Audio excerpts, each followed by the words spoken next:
vao nanomboka anjana tato apoky nianaranao de tsapako ny tsy tsapanao le fitiavako anao efatra saika hatramin'izao tiako foany ianao mandraky izay izao anao ary hoay foany ianao tsy sanatrizao kilalao fa matofoiko anao ny foko anao ary nianao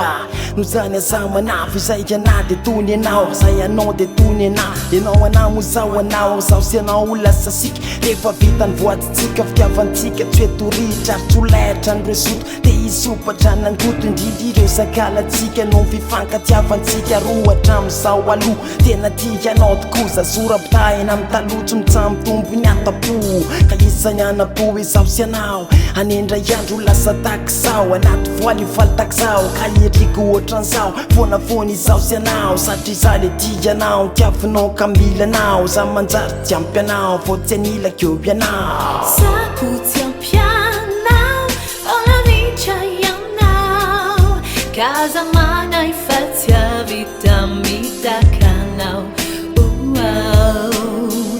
tikanao yuke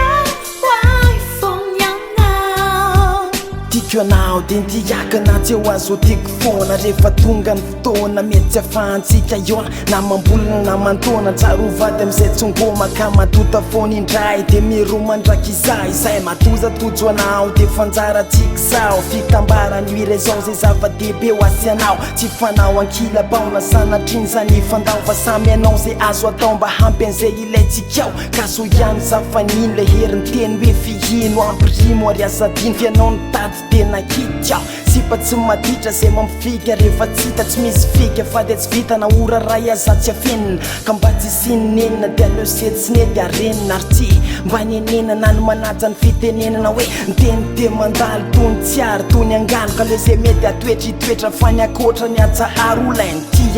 tianao madrapikipy tianao anao zay azoko atao za mba tsy andao zanao anao Sao tiampianao vao tsy anila kianao Sao tiandisy fanantena nanao fazao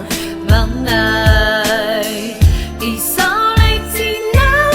anao zay tinao tamin'ny alinatsina baterinao tiana andro ny ahitanao tiana hinana toy izao tsy afany anao fa tsy teo ianao tsy miteny afa-tsy neno anao natahotra sao iahotra ianao ka vonanaiky ianao de zao vo nantao antsaiko tao hoe tiako ianao mosatinao matotsika toy izao ka mari-pahaizako sy ny anao mino afahafa-po anao soampy anao raha ny ao am-poka ao tsy apetipety anao ka esaka ny tato anao zay abotrabotra anao satria rimanao zomeko anao anio zay tsy mba voky anao ka andao atao zay azo atao raha toka sitrakao vao fitsao anio izao de iaraiary izao sy anao veterada ohatrana enzo senja mora vavy iza malala de ataotsika maintso anala ka mandra-piandro ny fotoana aza matahotra sangoma izao sy anao itsiko foana ivanivany senty foana makiafa raza zao tsy ajery afaka ohatranao teo ambola hoeo ohatry hoe fonao anao araiky fa za le tia anao matozanaka vady anao Za koa mihitsy fa ianao lay tiako